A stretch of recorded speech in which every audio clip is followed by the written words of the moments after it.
नमस्कार, India news में आपका बहुत बहुत स्वागत है। मैं हूं डॉक्टर तरुणा एस गौर। बीते सप्ताह मध्य प्रदेश में एक अज्ञात व्यक्ति के खिलाफ भीख देने को लेकर एक मुकदमा दर्ज हुआ।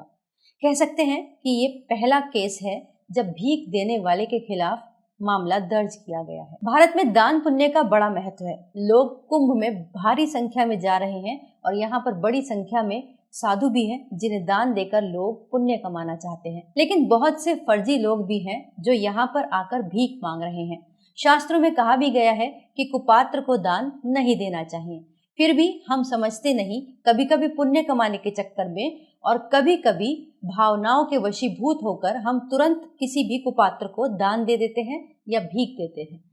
वैसे भारत में भीख देना और मांगना दोनों ही अपराध है, लेकिन अभी तक इस पर सरकार इतनी सख्त नहीं हुई थी।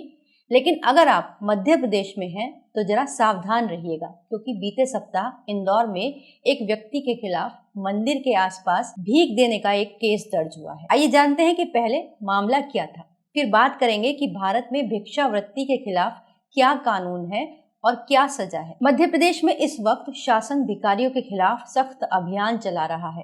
भीख देने और मांगने दोनों को सजा और जुर्माना का प्रावधान किया जा रहा है। भीख देने या लेने की सूचना देने वाले व्यक्तियों को इनाम भी दिया जा रहा है। इंदौर में तो काफी सख्ती हो गई है, इतनी कि यहाँ के चौक चौराहों से भिखारी नदारत नजर आ रहे हैं। इंदौर भारत के सबसे स्वच्छ शहरों में से एक है। अब यहाँ पर शासन शहर से भिखारियों को भी मुक्त करने का अभियान चला रहा है। इस सिलसिले में भिक्षावृत्ति उन्मूलन दल के एक अधिकारी की शिकायत पर भंवरकुआं थाने में एक अज्ञात व्यक्ति के खिलाफ मामला दर्ज किया गया। ये केस बीएनएस के सेक्शन 223 के तहत दर्ज किया गया। बीएनएस सेक्शन 223 का मतलब होता है कि शासन की आज्ञा का पालन न करना। इसके तहत दोषी पाए जाने पर कम से कम 1 साल की जेल और 5,000 रुपए तक का जुर्माना या फिर दोनों ही हो सकते हैं। पहले बता दें कि प्रशासन यहाँ इतना सख्त क्यों हो गया है। असल में केंद्रीय सामाजिक न्याय एवं अधिकारिता मंत्रालय ने देश भर के 10 शहरों को भिखारी मुक्त बनाने के लिए चुना है और इसके अंदर पायलट प्रोजेक्ट भी शुरू हो गया है। इनमें इंदौर को शामिल किया गया। 1 जनवरी से प्रशासन ने इंदौर को भिखारी मुक्त करने की कवायद शुरू की और इसकी सूचना देने के लिए एक नंबर भी जारी किया गया, जो कि आप स्क्रीन पर देख सकते हैं। इस संबंध में कलेक्टर आशीष सिंह ने बताया कि अभियान को सुचारू रूप से चलाने के लिए भिखारी की सूचना देने पर एक सम्मान राशि का भी प्रावधान किया गया है। सूचना देने वाले व्यक्ति को 1,000 रुपए की सम्मान राशि दी जाएगी। हालांकि इसके खिलाफ मानवाधिकार संगठन आवाज उठा रहे हैं। उनका कहना है कि कई लोग मजबूरी में ये काम करते हैं। कई लोग हजारों साल से पुरानी भारतीय परंपरा के तहत ये काम करते हैं।